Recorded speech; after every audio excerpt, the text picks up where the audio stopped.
Bellekens.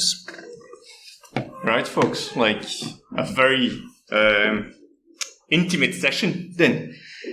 So I'm Xavier, and I'll be talking a bit about deception and mostly putting it at scale. So who am I? As I said, Xavier. Most importantly, I love data, and I think the rest of it I'll let you read in your own time. But today I'll talk about like some current defense strategies. I'll talk about using deception as a strategy, why you gather telemetry, and I'll talk a bit about honeypots and deception, building a decoy, and then we'll go into setting up cheap deception and honeypots and decoys, the use cases that you may want to go through. Figuring out what to do with the data, because quite often we see like honeypots being put up and then we see the same type of analysis all the time, like a password cloud. That's not the most useful. Then how you obtain intelligence out of all of that data, and then toying with some of our Russian friends and how you use that data. So questions that I wanted to try to answer essentially is someone targeting your sector specifically? So you happen to be like, I don't know, in oil and gas. Is someone targeting the oil and gas sector, and what are they doing right now? So not the type of threat intel feed that you usually get. You may want to know in real time if they target the oil and gas sector. What are they doing? How are they doing it? Those type of questions. And is someone targeting your organization right now, and for how long have they been doing it, and what are they doing? So couple of questions and answer that you can probably answer using deception. So if we kind of look at our current defenses, we've been building walls, and the idea of building walls is like we put intrusion detection systems, we put firewalls, EDRs, XDR, NDR, all of those great stuff, right? And we use that as technically passive defenses. And the main idea, we reduce the probability or minimize the attack surface. That's all we do. And we hope that at some point, nobody goes over the wall, nobody is inside as a traitor, or is an insider threat and open the gates, right? So that's always the issues with current defenses. And so far, it's working quite well. Right? We just see a couple of cyber attacks every day, and they're still successful despite all of the technology that we've been using. And it's not only like smaller businesses that are being targeted as the critical national infrastructures, and we go like from ex-employee that shut down Kansas water system to other stuff that are a bit more cool, like Russians infiltrating space launch systems, right? So there's a couple of things in there where you wonder, how is this possible? We've got like EDR, we've got XDR, we've got NDR, we've got all of those stuff around, and yet we are still losing. And losing is like, I think it's an euphemism in this case, right? So I'd like to talk strategy, right? And the first thing that comes to my mind when I talk about strategies, like mostly game strategy. And when you think about a strategy, you think about like what the adversary is doing. And you never become a good strategist unless you apply strategy yourself. So you've got to go, nobody wins a war on the first try, right? It doesn't happen. That's why there's like governments pulling war historians and trying to understand why someone went left, why someone went right, why someone crossed the river at a certain point in time, right? And it all depends of a lot of data that is being pulled. And based on that information, people go like, all right, this is what we think we should do. And this is why we've got the best probability of winning at war. Right? And if you like movies, like sport movies from the 80s and 90s, usually you see like someone like putting a tape in a tape recorder and going like looking at the teams, how the team is playing in sport. And essentially what we are missing at the moment is like data about our opponent's style of playing and preparing for game day. And at the moment, we've got quite a variety of opponents and they play a variety of games, right? So you go like from your script kiddie playing one type of game to your nation state threat actor or your APT threat actor playing another type of game. And it's quite difficult if you think about it to gather data, first of all, about all of them, but also to understand the techniques that they're using, for how long they're using those techniques, how those techniques are evolving. And once you've got those techniques, you still need to analyze them and figuring out, oh, well, in that particular scenario, they're using that type of technique to get to that flag, right? And it might differ by sector, might differ based on like the type of organization they are targeting, or it might not differ at all, right? Like at the moment, we don't have the data, so all possibilities are technically open in the air. So the first thing that we usually do is we look at like our beautiful pyramid and we go like, which threat actor are we kind of looking at, right? Are we looking at like our tier 1 attackers, script kiddie, and their game plan? What are those guys doing? What's their game plan? Is it like simply, just like scanning and using tools? Or are we looking at like our criminal groups and how are they taking like attacks forwards?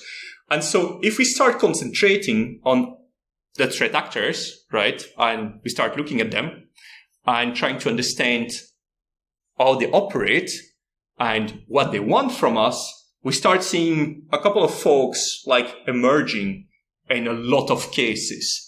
And the first one is like our mass scanner adversary, like which are script junkies. They'll just make scripts and everybody seem to use the same scripts.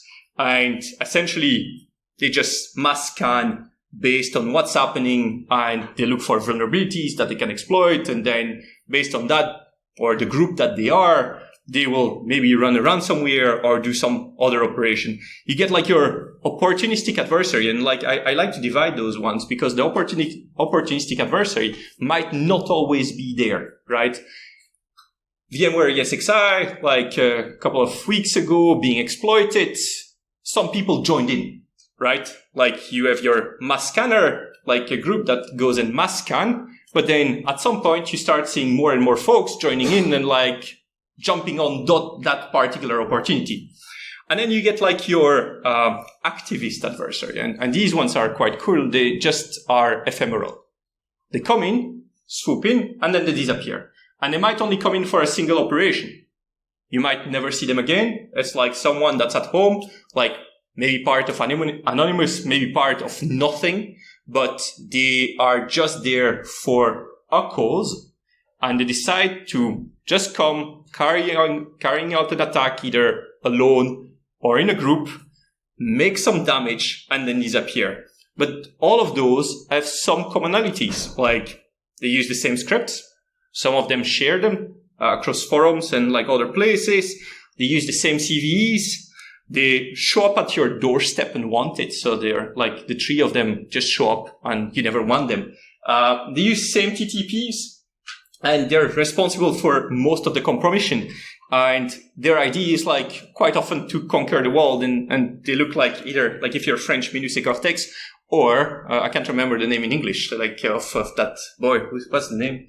As Pinky in the Brain. He's the brain, right? But in fact, most of the time, those guys, they're not the smartest. They're just using the technology that's out there. They're not making anything that is brand new. They're just reusing, but they still do 90% of the attacks out there. So how do we learn about them? Essentially, you can place honeypots.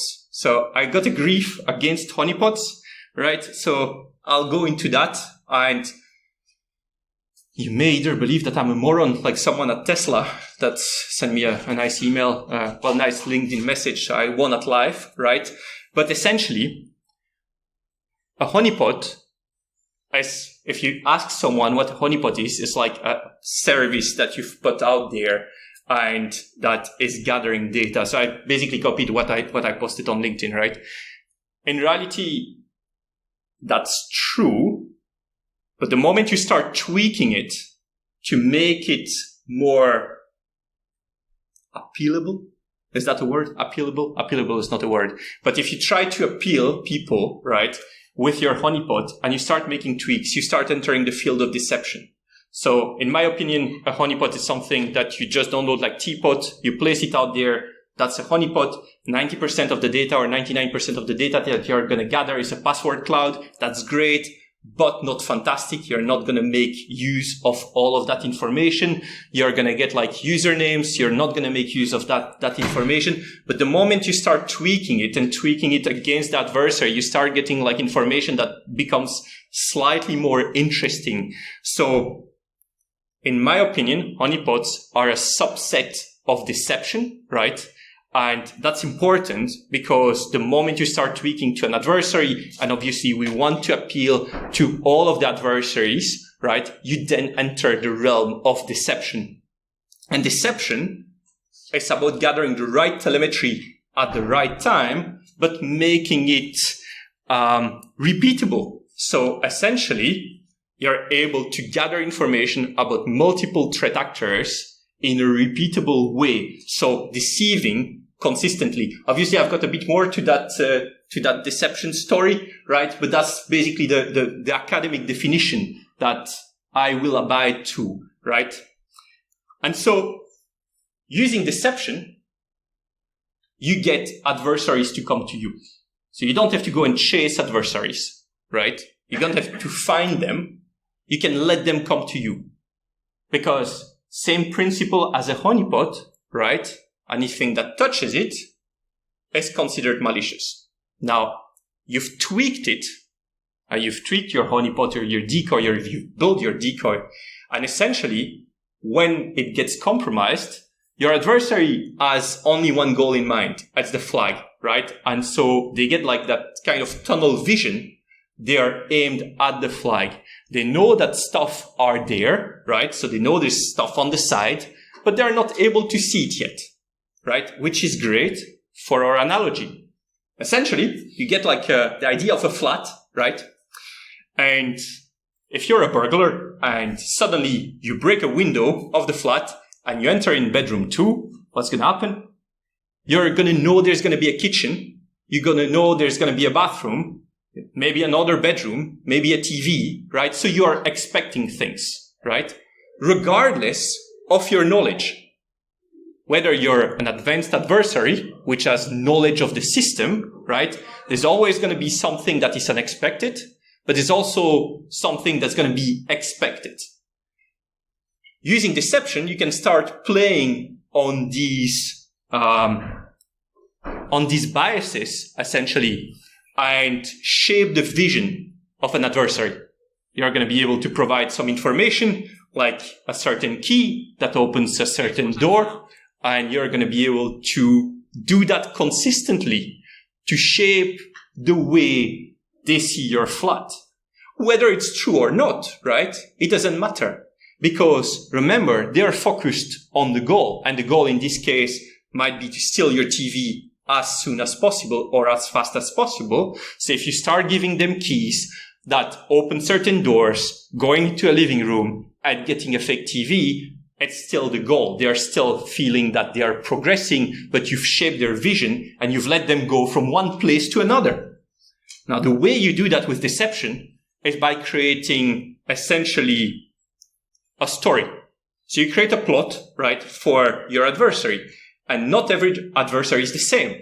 So suddenly, you need to start making deception appealing to the type of adversary that you're looking like, right? That you want interacting with your own organization. So you might create a chronology of events, right?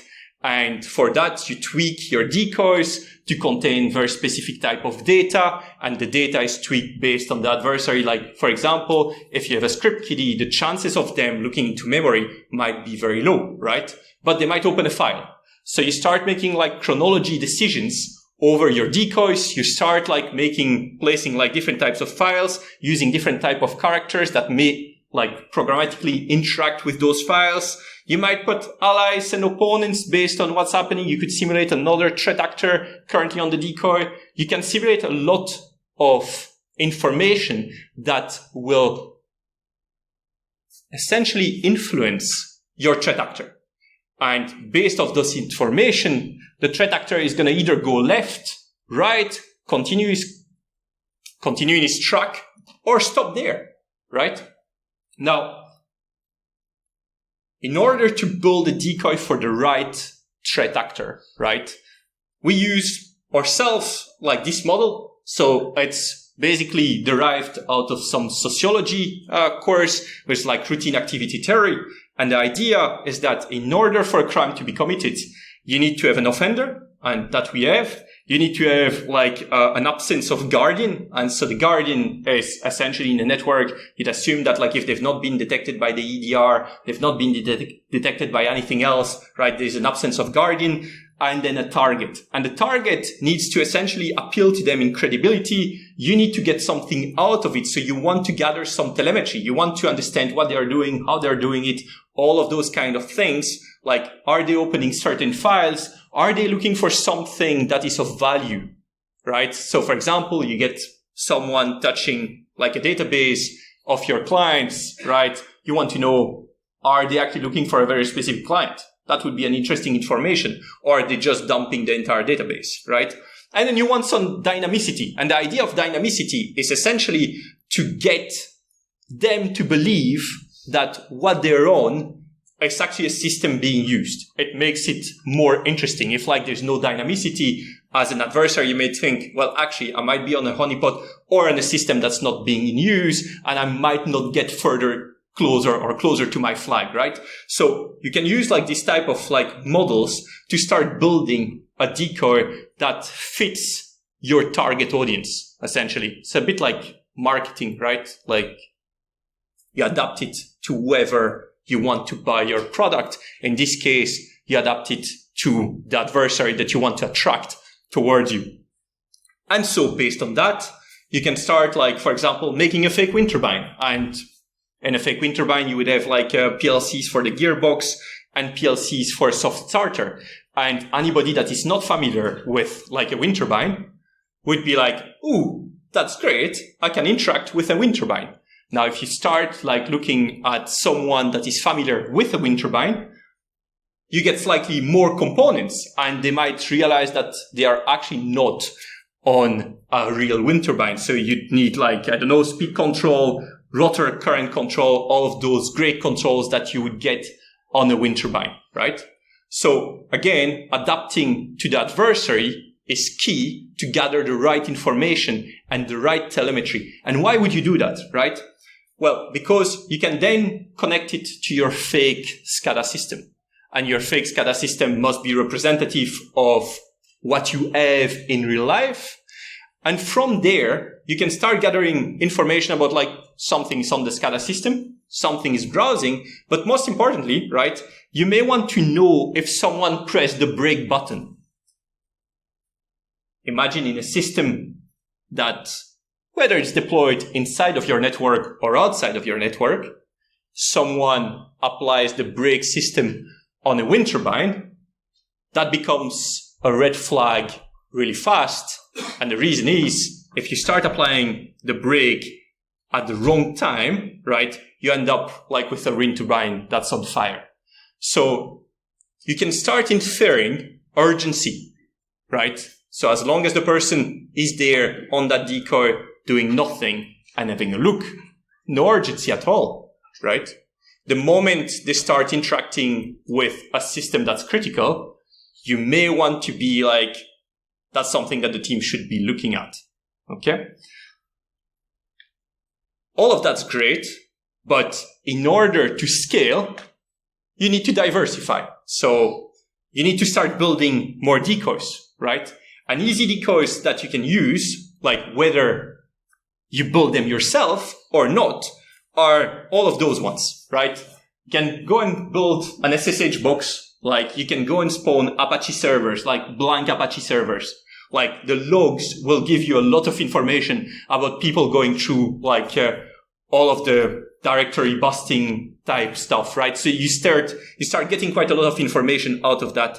You may want like to spawn like APIs, PLCs, and PLCs is like great. Like I think Compot is great. Like if you are onto like the honeypot type stuff, SCADA system, Kipo, Dionea, RDPs, like RDPY. So you start like diversifying, and diversifying gives you like a bit more information about anything that is going on online, right?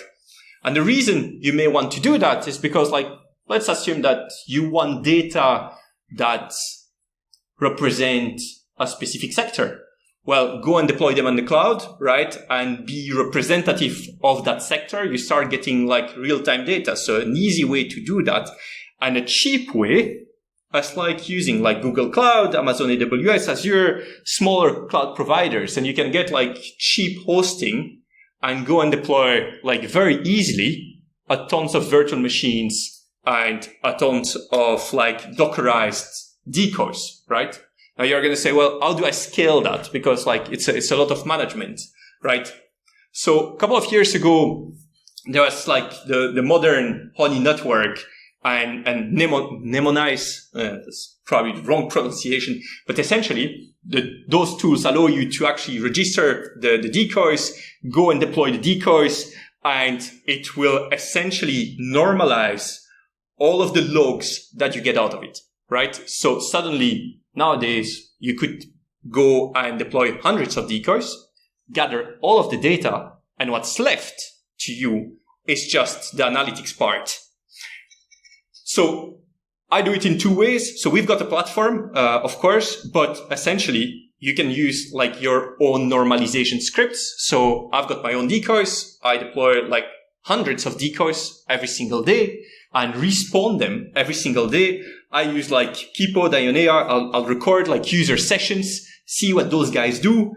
And you want to have like a breadth of type of decoys as well. So you do not need to only have like high interaction decoys. You may want to have like high interaction decoys, medium interaction decoys, low interaction decoys. And the idea is to gather as much data as possible, right? And all of that data, you then can pass it to analytics, right? The decoys that you have, you can take them out of the box. So you really have two choices there. And the idea is like you take a decoy out of the box and you see what type of adversary anyway interacts with it, right? Or you go like a more stealth mode and you tweak the decoy to a maximum and you change file system, you change the default usernames, you modify like the behavior of the decoy, and suddenly you can like pull a string and move the legs of the dog move. But the idea is that essentially different adversaries will be interested by different systems, and by having like a plethora of systems, you start seeing different types of behaviors. If you only deploy the same decoy, you only get the same type of interaction. And that gives you limited data. The moment you start having diversity in your decoys, diversity in the information that you get, and diversity in like the decoy types and the way those decoys are used, you start getting like a lot more information. So the way we do it, essentially, as we go and deploy like thousands of decoys, we pass everything down to Azure, we do a lot of analytics, and we share that data in your GUI. But the way I have done it is like you use scripts. You do essentially, that's for the deployment, redeployment. You want to redeploy the decoys as soon as possible. So you may want to set yourself with like 3 hours, go and deploy a decoy, leave it for some place, redeploy it, and do that like in a round robin fashion across all of your regions. And the idea is to get the decoys for a short period of time, so difficult to probe for an adversary, move it somewhere else, difficult to probe for the adversary, and so on and so forth. You get Python, you get all of the logs, you streamline all of the logs, you do a bit of analytics, pass them into an SQL database or to an Elk stack, and then you get like amazing graphs about what's happening. if you want to use like MHN, right, it's the same. Like you do the analytics and you do the graphs. So there's plenty of ways of doing it. And now we'll go into one of the use cases about Russians and what we found out and the type of information we got out, right? So use case, we thought at the start of the war, wouldn't it be interesting to figure out if actually there is cyber warfare going on? Lots of people were talking about cyber warfare. Like lots of people said it did happen. Some people said it didn't happen. Some people said, well, actually, it's ongoing. So we thought, well, it would be great to go and put a lot of decoys out there and understand what adversaries are doing onto those decoys. How are they doing it, right? And what are the type of adversaries that we encounter? Are they all APTs? Are they all like ransomware groups? Are they all activists? And what are they interested in? And so we kind of went with like the idea of leading adversaries down the path, right? So the idea is that, see, in that tunnel vision, you want the adversary to get something that they want, right? So you need to give them something that they might be interested in. So idea number one is like you lead the adversary where they want to go. Then you go like, I want to shape the adversary's vision. And the reason is you don't want them to realize they're on the decoy too fast so that they get more confident. And being confident in an adversary is like, it's the same as like when you're doing pen test, right? If you're doing pen test and you find a piece of information, you get adrenaline, you get endorphin, you get like all of those stuff.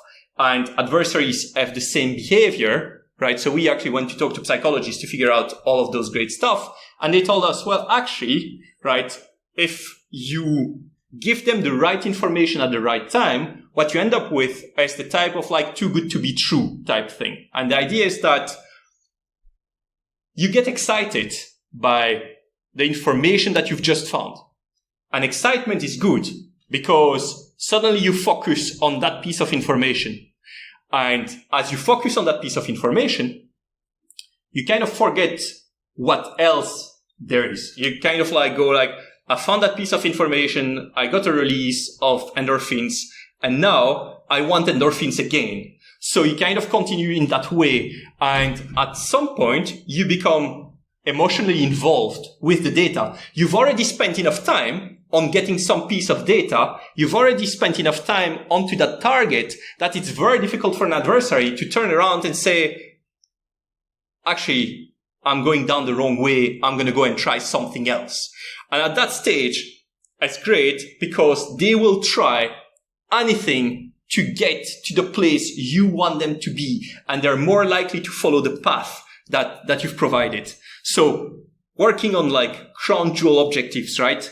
And essentially what you want out of this is you want alerts. So you want to know an adversary is interacting with the decoys. You want TTPs and you want like data that you can use in a kind of forensic way and go like, that's the right adversary. So I'm actually targeting the right person and I'm getting the right data, right? And by tweaking your decoys or tweaking the honeypots that you're using, this is an easy way of doing that. So you can like start fabricating lures essentially, right? So you can like go and make fake files, fake credentials, fake information. And your objective with all of that information is at some point to get data back, whether it's like an alert on a fake account that's being compromised, alert on compromised accounts. So for example, what you want is like an adversary to go and say, I'm going to use that email address and password that I've gained somewhere because it seemed to be an associated system. And suddenly you've started gathering intel, right? And it's cool intel because you can then trace that back from maybe someone like clicking on a phishing link, right? And giving their credentials out. And you want maybe alerts on key accounts. So that's like a bit more on the analytics. You want to see if like key accounts have been compromised. And so that's what we did. So we went out and we kind of like put like SSH boxes, APIs. We put like a couple of SCADA systems up. We put like fake governmental websites. We put developers websites. We've done like everything you can imagine. we've actually deployed it at some point. And the idea is like, let them come to us. Let's see what information we get out of them that they are willing to give us. And so we were not just going to wait, right? So we decided, okay, where are they hanging out, right? And if you look at the IT army of Ukraine, most of them are Telegram. The Telegram channel is super active. So we're like, well, the chances are they've got a couple of Telegram channels as well, right? So we went on Telegram channels and we started leaking data out. Like we got someone that speaks Russian, just to make sure that it sounded nice. We got active on the Telegram channel just to not use like an account that had just been created. And we started interacting with them. And suddenly we started sharing information ourselves. And we're like, hey, look, we found this. That seems to be a developer website. That seems to be like an SSH box. There's a vulnerability there. Have you thought about this, right? We went slightly further. We started creating like fake GitHub accounts. And the idea is like, let's leak some SSH keys and all of those great stuff down there so that if someone searches for something, like in relation for the Ukrainian government, for example, they might actually find like some information, some intel down like a place where you think we've not thought about. So we started like replicating like a couple of GitHub accounts that kind of look legitimate and leaked information there. We went like down the dark web, leaked information on forums. And the idea was like, we leak different types of information on different places. And the reason is, then we can see which one works the best, right? So if you start like leaking everything everywhere, you get a problem. But if you start like segregating the information and you say, okay, that like login and password or that email, I've shared it like only there.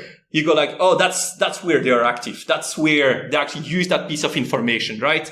Then you make sure that you're indexed on Shodan, right? And then you get like on Pastebin and you put a couple of other stuff. And we did like a couple more of those. We tried to get like ourselves into like data leaks, right? And then resharing the leaks with like the information that we had added as well, right? So at some point, like if someone reindexes it, on have I been pwned, like our email address might actually be like in that specific stuff as well, in that specific document. And suddenly you start seeing things emerging, right?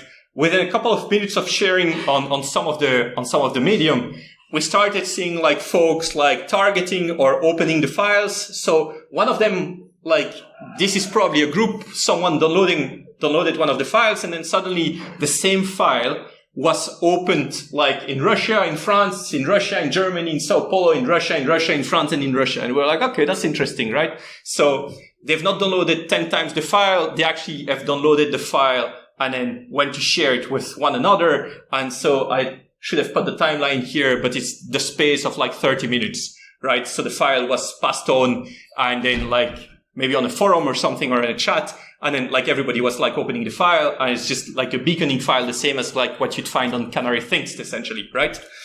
And you then look at those IPs and you go like, okay, now what we want to do is like, obviously we want to track those folks. Like if they suddenly appear on one of the decoys that we've set up. And yeah, we actually found some of them. I think one of the guys like tried to use like an old reverse shell that was like 10 years old, right? We actually found the code. So he uploaded that stuff, onto a Linux box that only works for Windows. Right. Okay. Fair enough. Like whatever you want, right? Like it's okay. You can do that if you want, right?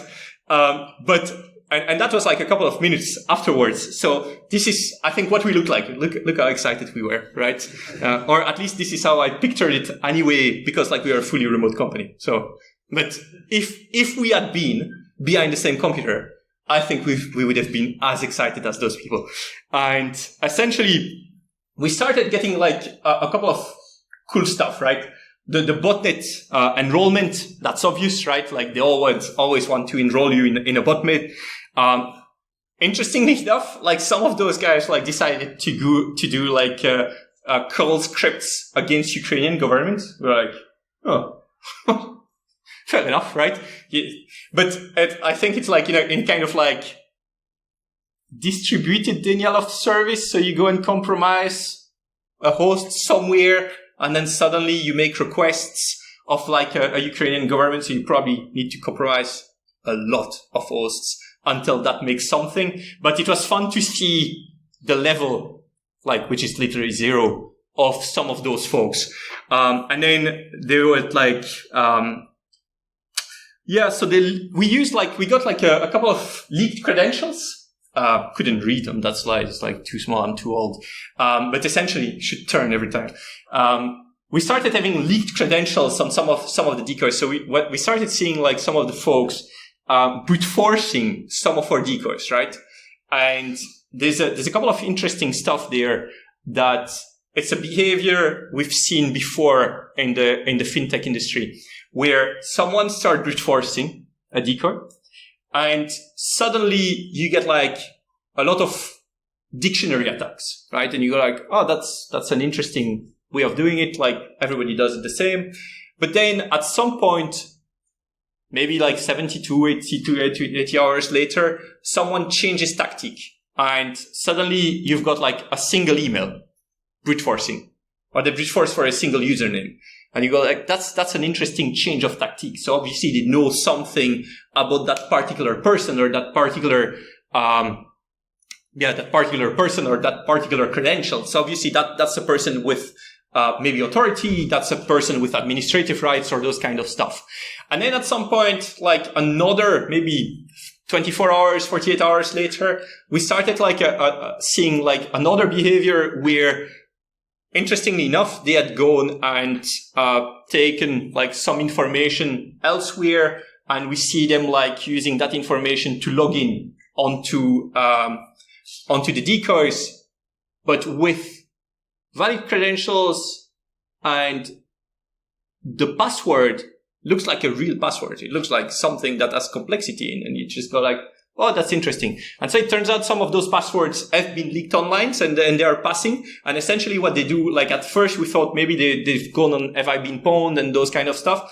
For this one, we actually realized that some folks were actually selling databases of logins for some of the defense. And they actually were using those databases because like we had a lot of like one try, like a username that seemed valid, and a complex password. And that usually is like a weird thing because it's a brute force, but it's still one try on that one. It's not like admin 1,000 times with like a random password. So you start seeing like things that, well, you can get information out, right? We also get like one that we call the dumb way to die. And I don't know if like you've been on 9gag, it's like dumb ways to die is quite a good song. But dumb ways to die, like we've got like this threat actor, and he's Russian. And we assume it's a group, right? Connects to an SFTP, and then he goes like, I'm not going to check anything on the SFTP. It's not interested at all of what's on the SFTP, but he starts uploading files. And like all are phishing emails. But 5,000 different types of phishing emails, right? And then XLS files with like all of the emails that he's going to send those information to. And so he then like uploads like his PHP recovery page. He uploads like the picture of like the folks that are essentially, that have credentials being leaked. And he starts collecting data. And so we thought, well, you know what would be fun? As like we started editing like the 5,000 email template, and in the email template we had like, this is a phishing email in red, right? So we added like a couple of our email addresses into the list, and to this day, 3 months later, we still receive emails which go like, this is a phishing email. So obviously they don't really care, or at least that one group doesn't really care about the fact that he's not getting phishing anymore. Because obviously everybody that received the email received, this is a phishing email. And they've not even realized that they are not getting that information. Everything is like written in Russian. So obviously they are Russian, but it doesn't work anymore. But it's a cool thing that like we keep monitoring them, and they keep adding like stuff onto the list. So they keep like sending out more and more users. So we've started trying to match, where do they get those users from? Where do they get, are they scraping the web from those emails? So we started like trying to figure out where all of that comes from. Do they buy the lists from somewhere? And so far, like most of the emails in that list do not come from the internet. They are not public on the internet. We thought, well, maybe that's how they get it. But we've not been able to find where do they get so many emails so fast. So we were hypothesizing that like at some point maybe they compromise organizations, they get the emails from the organizations they've compromised, they pull it into the list, and then they try and again and again and again. So we've not been able to verify, and we're not exactly sure how to verify it yet, but that's part of the plan. Other cool stuff that we get from all of that is like a lot of critical infrastructures in the EU and US compromised. See how we kind of told them, like we leaked credentials and we wanted to see who was attacking us. Well, we realized that like out of the domains or the IP apparented to domains, they are apparented to like critical infrastructures in the EU and US. We got like infrastructure that launched attacks against us. So apparently there's a PLC in a dam that keeps like sending out like packets to us. We got a Fortune 500 company. We've got a lot of healthcare. So yesterday, the adjunct director, and I'm sorry, I'll mess up his title. Adjunct director of the FBI was in Aberdeen at the OT Summit where we were. And he had a list of like most compromised infrastructure, and healthcare was one of the top ones. And we see a lot of healthcare organizations ourselves attacking our decoy or interacting with our decoys. So to us, it's great that the FBI confirms what we do. Or we were confirming them. I can't remember, like one of the other, right? And we started like having OT attacking us, like finance organization attacking us. And that's interesting to see how all of those organizations have been compromised. Now just jumping back to the healthcare one, what was interesting is like on the 15 or 16s that we've seen, a couple of weeks later, they all had suffered a ransomware attack. So we thought, actually, those guys are clever.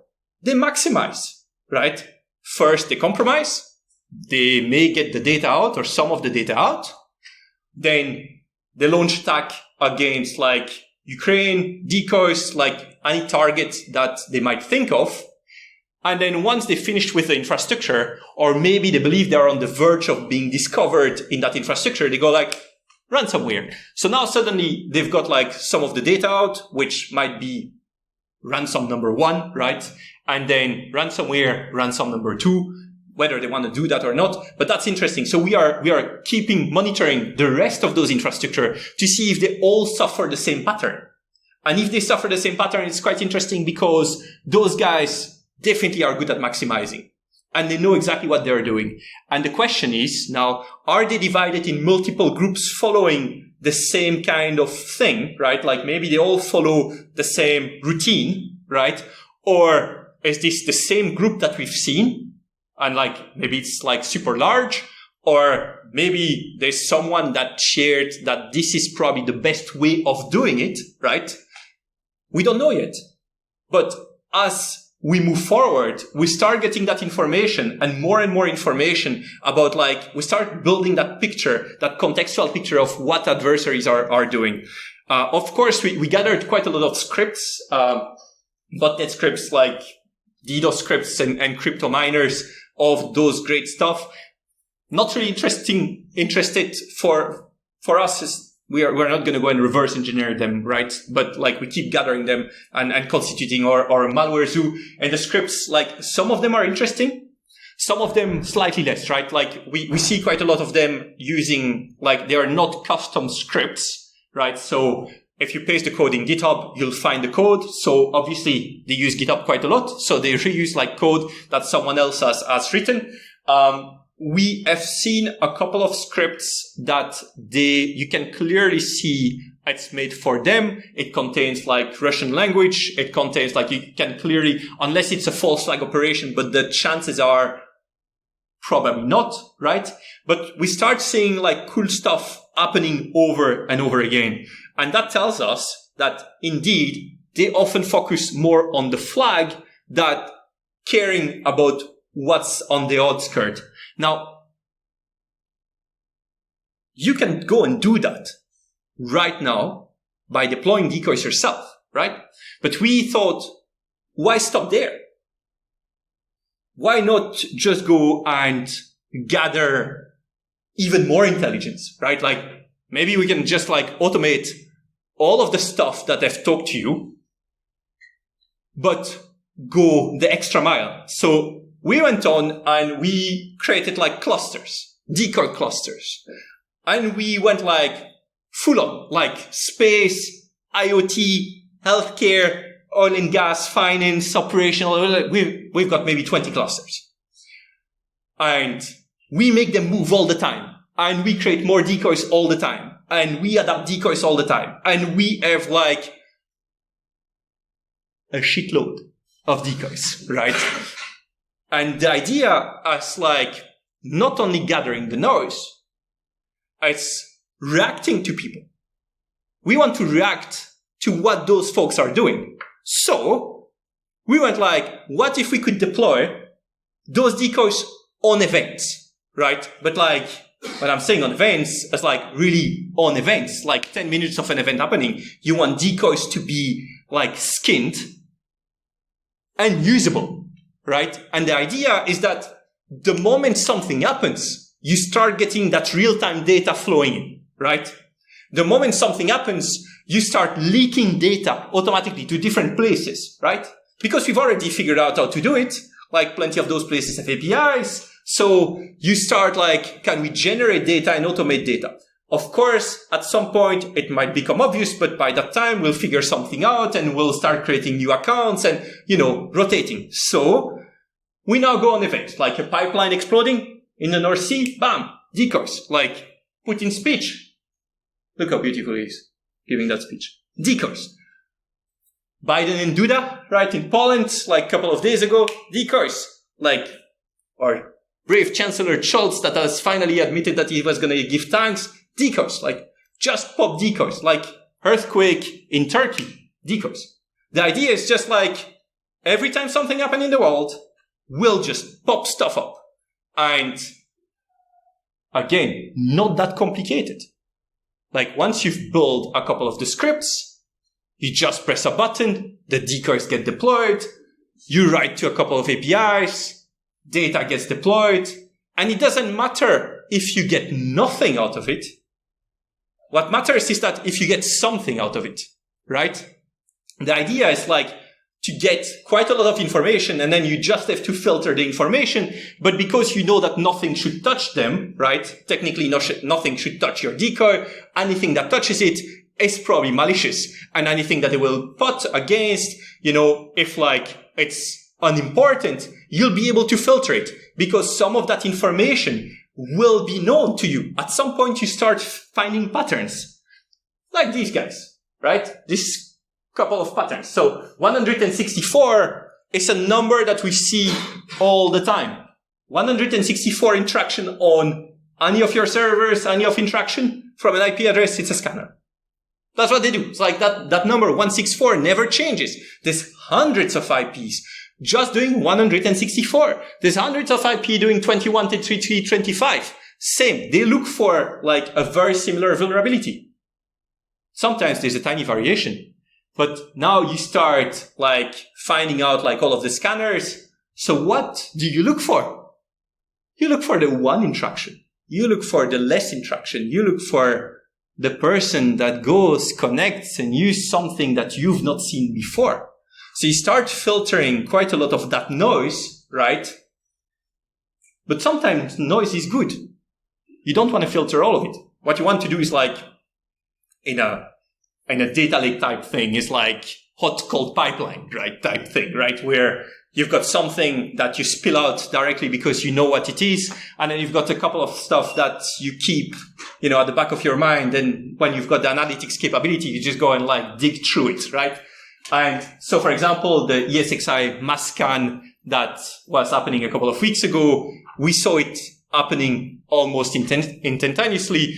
We were like, oh, someone is scanning that port like plenty of times. Like, I think our CTO, which is like Abertay graduate, was like, have you seen this? And I was like, yeah, I'm not exactly sure what's happening, right? Like, because we saw it happen, but we were not sure. Up until OVH went like, hey, someone's trying to exploit that one vulnerability. And we're like, that's what's happening. So obviously there's time when we rely on other to tell us what we see, right? But context, we've already got quite a lot of data. So what we did, right, on that kind of like vulnerability, because it was like the log4j kind of scale, we gathered all of the IP, we started blog posts and like LinkedIn posts, and we're like, hey, here are all of the IPs that you may want to block, right? Because that's what we see all around the world. So just go and block them. But then you also see other trends like Putin speech, increase of attacks on our decoys only in France and Germany. Nobody else, right? So France and Germany obviously have done something, right? So why have they been targeted rather than the UK? Good question, right? But if you were a defense organization in France during Putin's speech, you were probably targeted. If you were like a company associated in Germany, associated with the defense sector, you were targeted as well. So you start like seeing like cool stuff like this. Biden shakes Duda's hand. Obviously, like it was against Poland, and this time it was against manufacturing specifically. All the other type of clusters were left intact. So no healthcare, no nothing. It was just manufacturing. For some reason, they had taken an interest in manufacturing. We don't know why, but if you were at that moment in Poland having a company with a vulnerability in manufacturing, you might have been part of that exploitation. So we see a lot of the same password lists being used, which is great, like probably useless as long as like you don't use default passwords.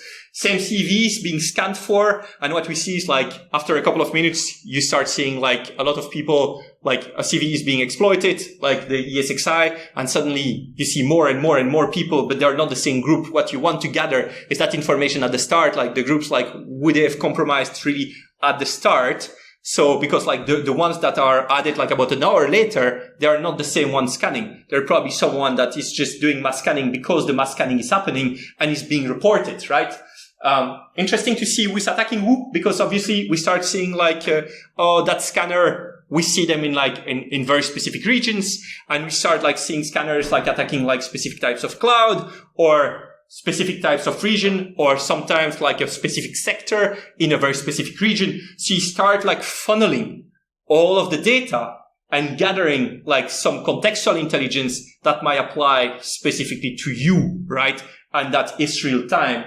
And obviously the emergence of a lot of patterns and a lot more, right? But that would be like totally another talk. So in a couple of months, right, we got like 5.5 billion signals, right? Which is like a lot to treat, but you don't need to go to that scale for you to get the benefit out of it, right? You could deploy a couple of decoys tonight on your infrastructure, right? And a couple outside, and start doing a tiny bit of analytics, and you'd still get interesting data as long as you know the data that you're gathering. If you deploy Teapot, I'm telling you, you will not get anything of value. Like the value will be zero. But if you start deploying something that is a bit interesting, a bit tweaked to your organization, you start getting like value data. So we obviously share that data for free, right? At our community version, troll.repovis.io. So you can go and put an IP address and you'll see where they come from and what they've done. And actually, if we believe it's a human, we'll tell you it's an indicator of intelligence, by the way. So that's like only down to us. Use it anywhere you want.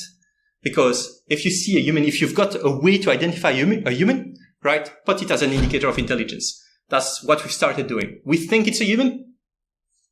For whatever reason, you may want to spend some time on that human, right? As maybe a SOC analyst or like anything that gets an alert, right? So in conclusion, and because I don't have time anymore and I want like time for hard questions, turn the table on adversary, 10 minutes. It's not that difficult. Go and deploy a couple of Dockerized stuff. Obtain unparalleled data. The data that you're going to get out of deploying this is going to be better than most of the things you get as long as you tweak it and you know the data you're obtaining, right? Like machine learning only applies if you have the right data. Not every data is right for machine learning.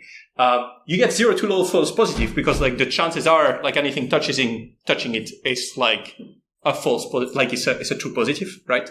And then you can obtain contextual. So that's deception. You deploy deception within your own environment, maybe outside of your network. That's contextual to you. Nobody else gets that. The moment you start deploying in the cloud, and you get like deception, which is like more global, essentially. So you can do a mix of both of those technologies to start informing your next step. And that's all, folks, for today.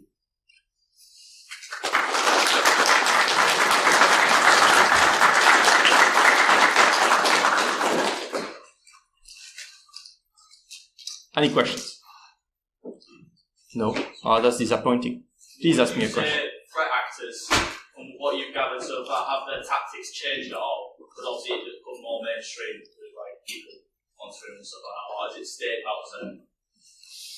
They stay about the same, and it's not as simple to change your tactics, right? It's not something that you can change from today to tomorrow. You still need to do a bit of research. Like if you're going to exploit another vulnerability, you need to figure out what vulnerability you're going to be able to go and exploit at a scale that is the same. So there's a couple of things that not prevent them, but hinder them to be changing very fast, essentially.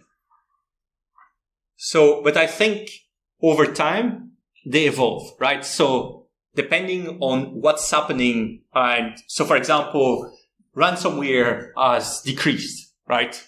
So tactics will evolve until it picks up again, right? For any reason. So I think there's an evolution, but it's not like a 360 degrees to something different. Yeah. Have you tried deploying honeypots in like a reverse context? So like we talk about how a honeypot has been deployed for say like Ukrainian, so for Ukrainian etc. Have you ever tried deploying something that's like Russian based to see what goes in like American style? Yes, we did.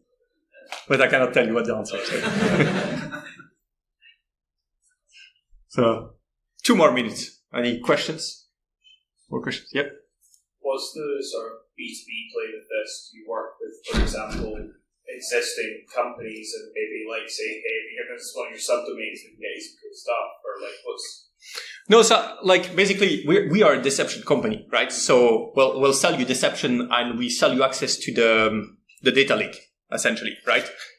Now there's plenty of like ways, like we work with a lot of MSSP mostly, right? But if you say, I'm going to go and place decoys and can I have like access to data, we're always happy to have a chat, right? About like some of the stuff that we do, essentially. So we're pretty open. That's the cool stuff about the startup, isn't it? Yeah. It's cool that you've got the free API for anyone to use. Do you gain any intelligence from that? See what you search for? So that's something that we're like probably you always want to gain some intelligence, right? One of the things that we recently wondered is like anybody querying the API because they want to see if they've been found, right? As a threat actor, right? And that's an interesting question. So at the moment, no, but definitely looking into this. Like we've got like a set of plenty of open questions. And I think that's the end. Yeah. There you go. No questions, folks. That's it.